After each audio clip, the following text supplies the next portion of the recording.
इंदौर में पिछले 2 दिनों से तापमान में गिरावट देखने को मिली, जिसकी वजह से मौसम लगातार बदल रहा है। शहर में न्यूनतम तापमान 5 डिग्री तक गिर गया, वहीं अधिकतम तापमान में थोड़ी गिरावट आई है। मौसम विभाग ने अगले 3 दिनों के लिए इसी तरह की स्थितियों की संभावना जताई है।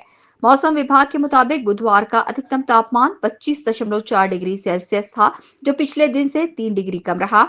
हालांकि न्यूनतम तापमान 13.8 डिग्री सेल्सियस बताया गया, जिसमें मंगलवार की तुलना में 2 डिग्री की वृद्धि हुई थी। मौसम विशेषज्ञ एचएल खपेड़िया ने बताया कि पश्चिमी विक्षोभ एक्टिव होने के कारण हवाओं में गति और नमी आई है, जिसके चलते मौसम में बदलाव आया है। ऐसी स्थिति 7 और 8 फरवरी तक रहने की संभावना है। वर्तमान मौसम की बात करें तो वर्तमान में हम देख रहे हैं कि जो अधिकतम तापक्रम है वो 26 और 27 डिग्री के आसपास पहुंच गया और जो न्यूनतम तापक्रम है उसमें भी गिरावट हुई है और वो 12 और 13 डिग्री के आसपास पहुंच गया। इसकी वजह है कि एक पश्चिमी विक्षोभ एक्टिव हुआ था, जिसकी वजह से जो हवाओं की दिशा है उसमें परिवर्तन हुआ और हवाओं की गति और गति के साथ साथ में हवाओं में नमी प्राप्त हुई, जिसकी वजह से भी अधिकतम और न्यूनतम टेम्परेचर दोनों में 2.5 से 3 डिग्री की गिरावट देखने को मिली।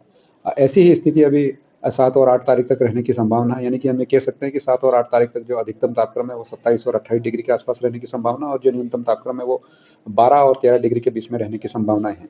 8 तारीख के बाद हम देखते हैं तो एक बार फिर से हवाओं की दिशा में परिवर्तन होगा और जो अधिकतम और न्यूनतम तापक्रम है उसमें बढ़ोतरी देखने को मिलेगी, यानी कि ये 8 तारीख के बाद में 9, 10, 11, 12 तारीख को हमको 3-4 दिन फिर से अधिकतम तापक्रम है वो 31 और 31 के ऊपर यानी कि 32 तक जाने की संभावना और जो न्यूनतम तापक्रम है वो बढ़कर 15 और 16 डिग्री के ऊपर जाने की संभावना है। यानी कि हम कह सकते हैं कि 3 दिन बाद में जो अधिकतम और न्यूनतम है दोनों तापमान में 2.5 से 3 डिग्री का उछाल देखने को मिलेगा और उसके बाद में फिर से एक बार परिवर्तन होगा और जो अधिकतम न्यूनतम तापक्रम है उसमें फिर से 1.5 से 2 डिग्री गिरावट देखने को मिल सकती है। अब बारिश का आसार नहीं है, पर हवाओं की दिशा और गति में परिवर्तन देखने को मिलेगा, जिससे कभी 2-3 दिन में गर्मी देखने को मिलेगी और फिर 2-3 दिन बाद फिर से हमको ठंडी हवा के कारण ठंड देखने को मिल सकती है। फिलहाल इंदौर में लगातार बदलते मौसम से कई तरह की बीमारियां देखने को मिल रही हैं।